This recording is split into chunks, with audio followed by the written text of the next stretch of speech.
It's your smell what the bird is barbecuing.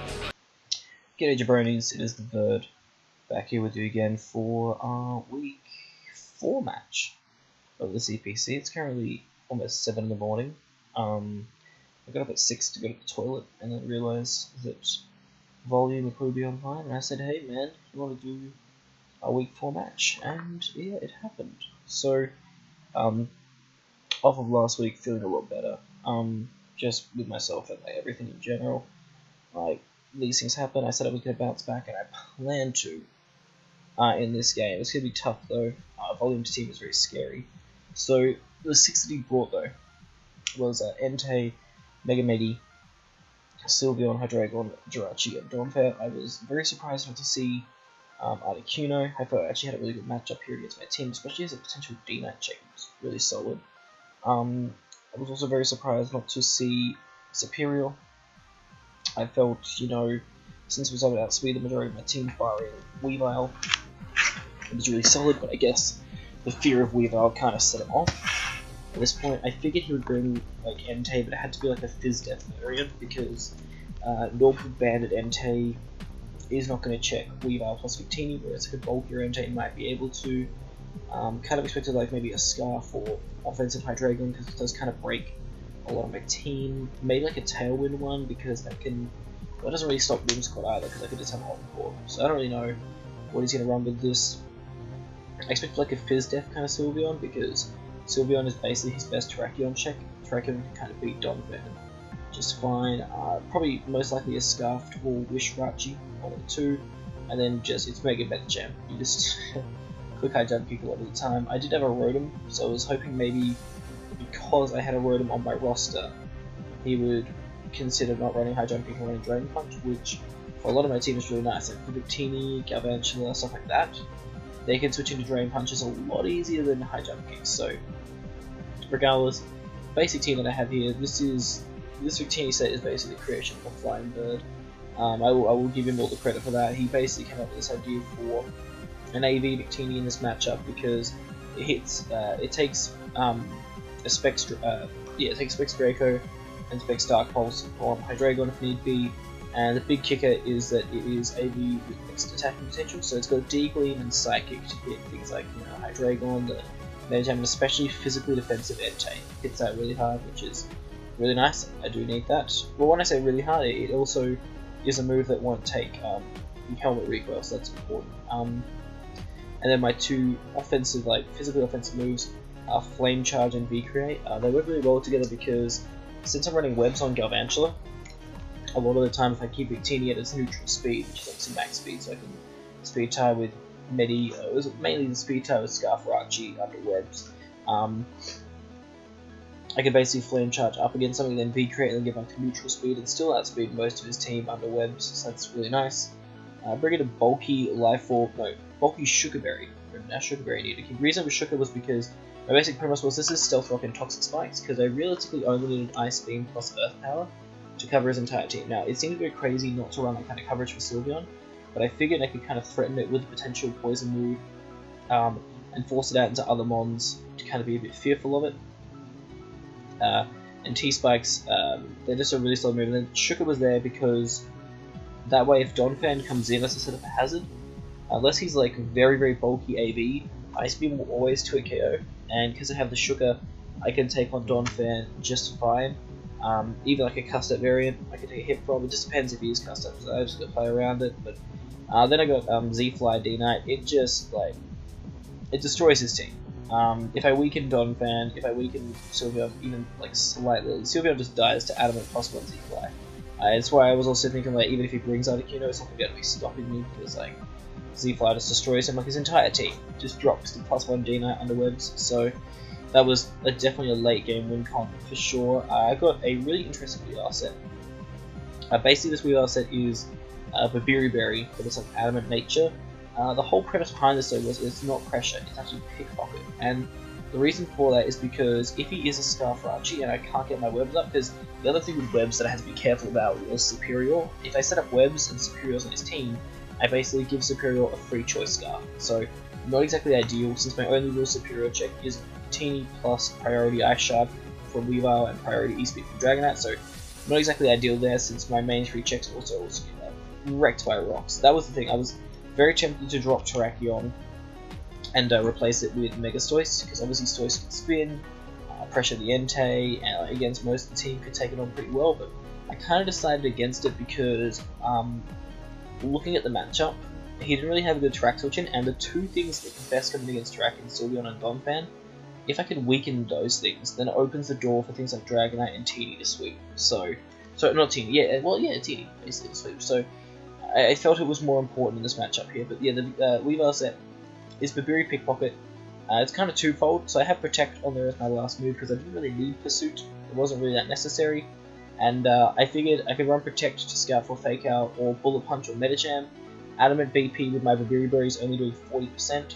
So then I can drop a Crash on him, and Crash plus Ice Shard basically almost knocks out Medicham, which is awesome. And with Rachi, it was the real kicker. If there was no webs up and Rachi was outspeeding me, not only could I take the Iron Head, but because he's making contact with me after my Babiri Berry is popped, I will pickpocket and steal his Choice Scarf, which means in the long run, Galvantula, Tarak, they'll outspeed Rachi, +1 D-Knight will outspeed Rachi, so it's a really cheeky strat. Definitely one I want to employ in this game for sure.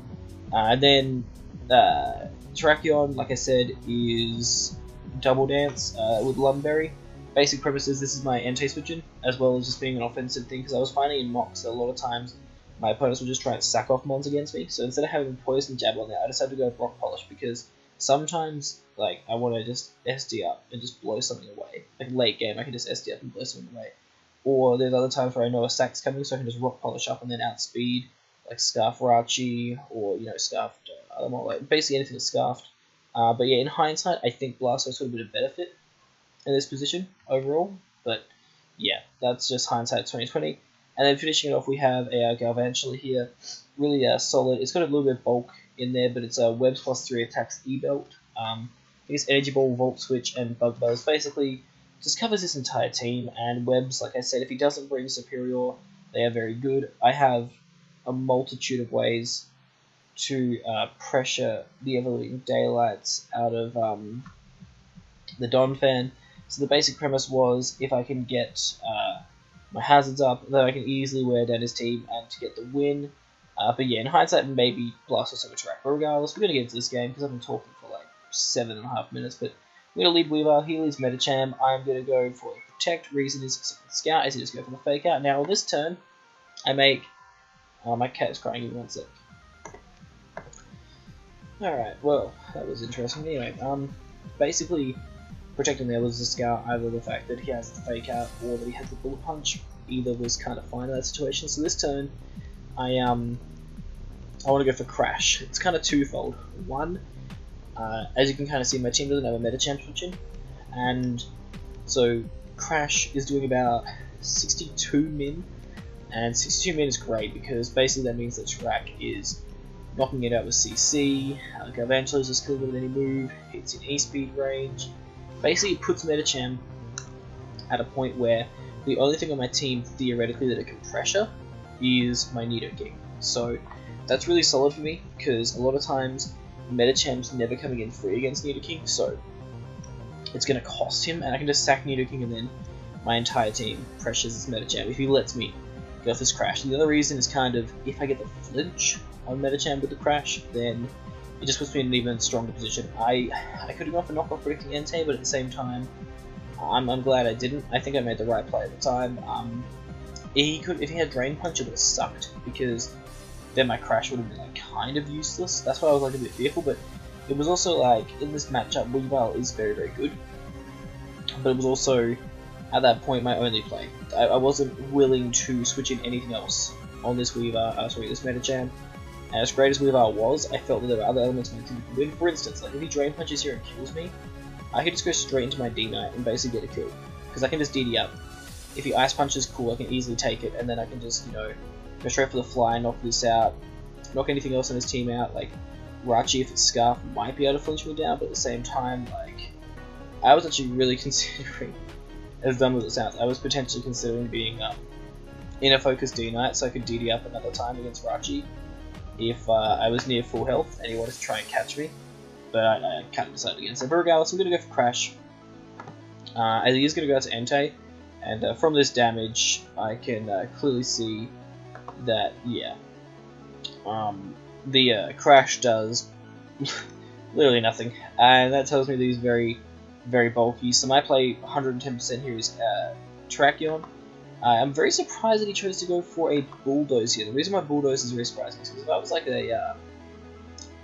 like a especially bulky D-Knight, or just some kind of bulky D-Knight set, I think that, you know, Sacred Fire 100% of the time is the play. That's what I was kind of going into track 4, because I can't afford my D-Knight getting burned, but because I'm Lumberry, I can afford Tracker getting burned. So I was very surprised that he went for, I guess it was maybe pretty teeny as well, but I just think that Sacred Fire overall was the best play if he did have it. I mean, I don't know if he had it or not. He could just do Bulldoze plus E-Speed, but even then, that's, yeah. Regardless, I'm going to go Tracker, and I'm -1, and it's like, it's kind of shit. Because he can either stay in and attack me, or he's going to switch out. That's what I was thinking about. I was like, okay, if he switches out, then what's he going to go into? And the way I came to the realization was, okay, if I go into Sylveon, if he goes into Sylveon, I can scout as to what kind of set he is. Same goes for Donphan. And the only other thing those two that can come in against me is Medicham, and if he lets Medicham take a CC, then it's going to be automatically in range of Weavile Ice School Crash. So that's really good for me. So I was like, fuck it, I'm just going to click CC, as he does go straight into the Medicham. I can go straight for the CC, and then this is a weird kind of turn of plays. So I'm not 100% sure what he was predicting by going into Donphan. I don't know if he was predicting this to come in, or I'm not really 100% sure why he went. I guess he went into Donphan because if I was a Scarf Terrakion, then like I would have outsped the Medicham, and I could have got up more chip damage, put it into priority range, I guess, is the reason why he did that. But the reason why I went Galvantula was because of what I was talking about earlier. If this is a high jumping Medicham, things just drop. And I was looking at my team matchup at that point in the game, and I was like, I don't really want to lose Terrakion just yet. Like, it theoretically can outspeed Medicham, Sylveon, Donphan. It outspeeds everything, barring a Choice Scarf user. And if I get Webs up, then it's only a Choice Scarf type Dragon that I have to worry about. So, in reality, it's a good mon to keep in the back, especially since if Galvantula can live the potential. Well, the reason why I wanted to start Galvantula too was, at this point of the game, I was thinking that Webs weren't the be-all and end-all that I needed for this matchup, because I'd seen that he was a bulkier variant Entei. His Medicham was now weakened to the point where I didn't even need Webs to pressure with the rest of my team. And like, just in general, I felt that the only thing that would really help me with was Rachi in the long run. So I decided that Galvantula was basically my best Medicham sec there, because if Medicham went for a move and killed me, like I said, I could just go D-Knight, and then D-Knight kind of just goes fucking in against his team. So regardless, I did that, but it works out in my favour, because, again, like I said, he may have been predicting Scarf Tarak or something, but he goes into Donphan, and this is really good for me, because I have that defensive bulk, so I know I can take an EQ just fine, and he goes for Rocks as I go for an Energy Ball, and I was like, okay, this is probably going to be a Custap Donphan, and the thing was, he could go for a Custap Rapid Spin here. Oh no, sorry, not Custap. I was really dumb, sorry. I figured that he was probably going to be like Custap Donphan. Judging on the way he took that hit, he's obviously not AV. There's no real other item that Donphan benefits from in this matchup, so I decided to go for my Webs here, because I know that with the defensive investment that my Galvantula has, EQ would need like a crit to kill me, and even with a crit, it needs like a good roll. So, as you're going to see, he goes for the EQ, does absolutely nothing to Galvantula, I get my Webs up, and I can follow this up with an Energy Ball. Like, he could have just sacked Donphan, but I guess he wanted to go into Sylveon. This is fine for me, because what I can just do here is go for the Volt Switch,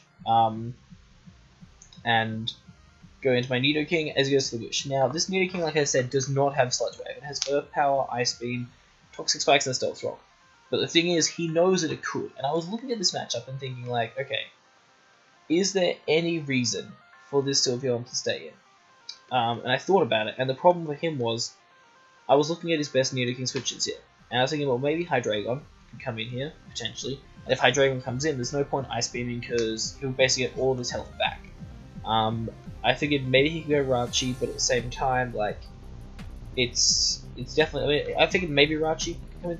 Basically, my thing was, I didn't expect him to go into, like, Medicham, because Medicham and Donphan both just dropped the Sludge Wave, which are his two, probably, like, overall, Medicham's not really a Nidoking switcher, but, like, it pressures Nidoking the most. So I actually decided to go for Stealth Rock, predicting him to either go for Protect, or go out to Hydreigon or Jirachi here, as he actually does end up going out to, the Hydreigon, and for some reason, I outspeed Hydreigon. Now, I'm running 242 speed in my Nidoking, basically designed to outspeed Sylveon all the time.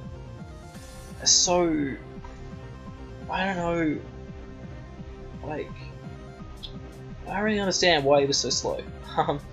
Unless he had like a Trick Room Setter or something, or he was Tailwind, like, I don't really understand why he was so slow, but he basically lets me get off a free Ice Beam on him, and the crit does suck, but at the same time, it was going to be a 2-hit KO regardless. So, you know, that's just how it is. And I'm just going to go for another one. And, like, I was also a Shooker, so, like, unless he went for Draco there, I don't think he was going to be able to kill me. So, I don't really know. He goes into Jirachi here, and I decide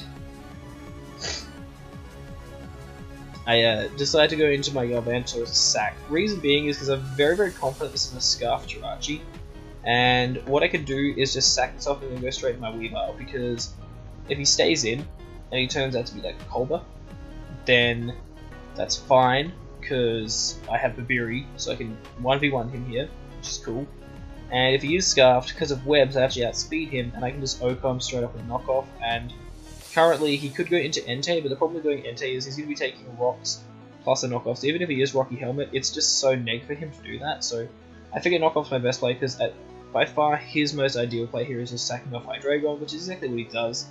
Bob gone. So we're in a really strong spot here because he allowed me to get up my rocks and my webs. They're not going to leave the field, so that's great. I'm going to go into my Nidoking because why wouldn't I? As he is going to go for the Wish, and at this point of the game, again, like, I haven't revealed the Sludge Wave, and I figured like maybe he'd beat the Sludge Wave again. I go for Earth Power, just because Earth Power kills everything that he could potentially want to switch out to, and if he just stays in and clicks Hyper Voice, then that's fine, because I can follow that up with a T-Spike. At this point, like, I know my Victini can 1v1 the Sylveon, and if I get up the T-Spike, it means that things like Entei, Mega Medicham, and Sylveon are worn down to the point where the rest of my team just wins. So I do this Earth Power on the off chance he tries to switch out to something else, as Hyper Voice is doing a really good amount of damage, to be fair, with Nidoking. But what I am just going to do, like as I said, we'll go for that T-Spike, as he does kill me with Hyper Voice, which is totally fine. I guess that was a bit of a risk on his part, because if I was Sludge Wave Nidoking from the range of health that Sylveon was at, it might have died. I'm not really too sure. It depends on the actual bulk that Sylveon had. But yeah, at this point I know that with the T-Spike up and rocks and everything, I can just go Victini. And because I'm a mixed attacker, but also because I'm AV, like, even if he has Shadow Ball, I can take it. And I want to go for Psychic here, because Psychic plus 2V creates knocks out Sylveon. And Psychic plus Rocks plus T-Spikes poison damage will knock out is a 2-KO on Entei, as you see. As Entei does come in, takes the poison, but I am just going to go straight for that Psychic, and I do get a Spadef drop. You will see it won't matter because you guys have a 22%, which means that another Psychic will just knock him straight out regardless. But it is a little bit unfortunate, as he does E-Speed to get off damage, so he goes back into Sylveon. And I realise now, this is why T-Spikes were so important, guys, because V-Crate's doing over half, and that means that Sylveon cannot stall me out. I basically kind of have it in a checkmate position. He's going to like protect and do all these shenanigans. I'm just going to keep clicking V-Crate, because at this point of the game, like, he doesn't have a switch in for it on his entire team. Something's going to drop to it. I just click another one, and this is where he probably should have clicked Shadow Ball. He does have it, and he decides to Wish instead, and I'm like, okay, I'm just going to go for a Flame Charge on the off chance, you know, he tries to switch out or something, because if I had Flame Charge there, Victini was at about, it was at minus 2 speed at that point, but because webs are up, if I went for the Flame Charge there, I would have speed tied with Medicham plus Rachi, or not Scarf Rachi, but I would have speed tied with Medicham, so basically it would have like forced his hand a little bit more with his plays. He couldn't just go straight into Medi because of the speed type, but then again he could also fake out, so I was more just kind of showing him my set at that point, but I do just go for a V-Crit here. It is a good roll to kill, and of course we don't get it because what would be, but it's a blessing in disguise. Really, this happens because 1, the Sylveon's dead, and 2, like, regardless of whether they killed or not, I was going to go into V-Olume, and this is fine. So basically, at this point, knockoff does 48.7 min, so I want to go for a protect here just to ensure that I can put this Metachamp in knock range. Also because at this current range of health, I don't want to take a fake out for some BP, so I want to protect to bypass the fake out. BP then won't be able to kill me because I'm over Berry Berry. I'll be able to knock this out and then outspeed and knock out Rachi. But for some reason, he decides, as I go for protect, to go for high jump kick. Not really sure why, and it sucks the most because it deprives Weavile of a kill. I would have liked Weavile to have that kill. I could have just gone for Crash for sure, but at the same time, there was no reason to risk that because then it comes down to, you know, I'm pretty confident D9 plus Turret could have covered that at the end anyway, but yeah, that was weird. That was really weird. As for some reason he does that, and I'm just going to be able to go straight. As he goes Rachi, but obviously at speed, can be over knock, and Adelaide Zidingos are going to clinch a 3-0 victory. He made a couple of interesting plays. I wasn't really sure about that Hydreigon set, but regardless, good game volume. We snagged that W. We are currently now 2-2 with a -3 differential. That 6-0 like really sucks for our differential wise, but we're going to move on to bigger and better things. Basically, at this point, I know that in order to kind of secure my playoff spot, because our division is very tough, given that Shadow this week is probably going to go potentially to 2-2 as well. So my only real way of progressing, I feel, in this is going to be winning the rest of my divisional games, and basically our division. So it's just winning out is basically my best way of looking at moving on from here. But I do feel that the team is working really well. This time around, like, yes, I admit that I would have been much better off running Megasois over Terrakion. That's something I've accepted now, and I can move on from. But regardless, the team that I had, you know, put in the work that it needed to, I got the result. So pretty happy with that. We're going to move on to bigger and better things. But yeah, Adelaide Zidingo is currently 2-2. Hopefully the curse of the Zidingo doesn't keep on going.